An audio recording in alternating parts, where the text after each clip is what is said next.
ನಮಸ್ಕಾರ, ಸಿಂಚನ ಕಿಚನ್ಗೆ ಸ್ವಾಗತ.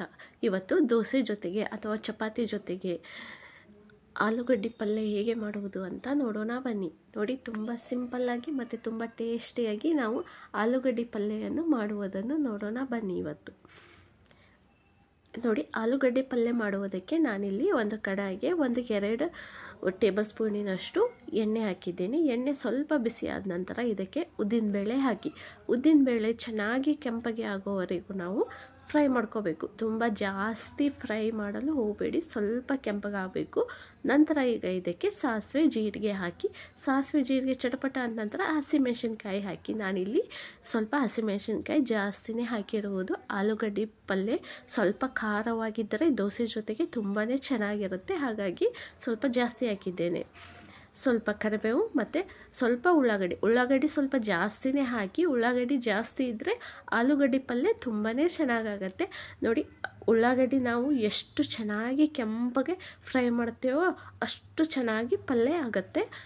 ಈಗ ಇದಕ್ಕೆ ನಾವು ಸ್ವಲ್ಪ ಅರಿಶಿನ, ರುಚಿಗೆ ತಕ್ಕಷ್ಟು ಉಪ್ಪು ಹಾಕಿ ಉಳ್ಳಾಗಡ್ಡಿಯನ್ನು ಫ್ರೈ ಮಾಡಿ ತುಂಬ ಬೇಗನೆ ಕೆಂಪಗಾಗತ್ತೆ. ಹಾಗಾಗಿ ಸ್ವಲ್ಪ ಅರಿಶಿನ ಉಪ್ಪು ಹಾಕಿ ಫ್ರೈ ಮಾಡ್ಕೋಬೇಕು ನಾವಿಲ್ಲಿ.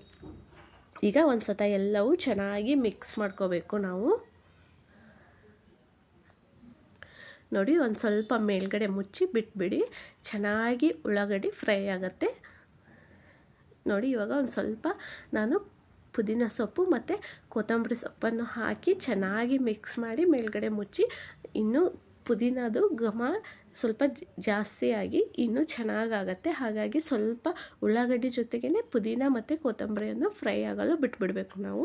ಈಗ ಮುಚ್ಚಿ ಬಿಟ್ಬಿಡಿ, ಚೆನ್ನಾಗಿ ಫ್ರೈ ಆಗುತ್ತೆ. ಅಷ್ಟೊತ್ತಿಗೆ ನಾನಿಲ್ಲಿ ಆಲೂಗಡ್ಡೆಯನ್ನು ಕುದಿಸಿ ಇಟ್ಟಿದ್ದೆ, ಅದನ್ನು ಸ್ವಲ್ಪ ಸಣ್ಣ ಸಣ್ಣ ಪೀಸ್ಗಳನ್ನಾಗಿ ಕಟ್ ಮಾಡ್ಕೋಬೇಕು ನಾವು.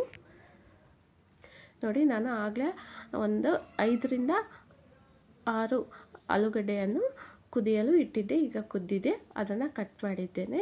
ಈಗ ಉಳ್ಳಾಗಡ್ಡಿ ಚೆನ್ನಾಗಿ ಫ್ರೈ ಆಗಿದೆ. ಈ ಥರ ಫ್ರೈ ಆದರೆ ಸಾಕು. ಈಗ ನಾವು ಕಟ್ ಮಾಡಿರೋ ಆಲೂಗಡ್ಡೆಯನ್ನು ಇದಕ್ಕೆ ಹಾಕಿ ಚೆನ್ನಾಗಿ ಮಿಕ್ಸ್ ಮಾಡ್ಕೋಬೇಕು.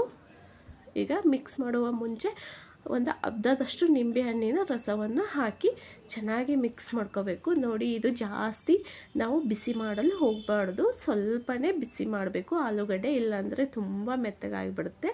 ಹಾಗಾಗಿ ಸ್ವಲ್ಪ ಸಣ್ಣ ಉರಿಯಲ್ಲೇ ಇಟ್ಟು ಚೆನ್ನಾಗಿ ಮಿಕ್ಸ್ ಮಾಡಿ ಮೇಲ್ಗಡೆ ಸ್ವಲ್ಪ ಕೊತ್ತಂಬರಿ ಸೊಪ್ಪು ಹಾಕಿ ಮತ್ತೆ ಒಂದು ಸ್ವಲ್ಪ ಚೆನ್ನಾಗಿ ಮಿಕ್ಸ್ ಮಾಡಿದರೆ ಆಲೂಗಡ್ಡೆ ಪಲ್ಯ ರೆಡಿ. ಹಾಗೆ ನಮ್ಮ ಚಾನಲನ್ನು ತಪ್ಪದೇ ಸಬ್ಸ್ಕ್ರೈಬ್ ಮಾಡಿ, ಲೈಕ್ ಮಾಡಿ, ಕಮೆಂಟ್ಸ್ ಕೊಡಿ ಮತ್ತು ಶೇರ್ ಮಾಡಿ.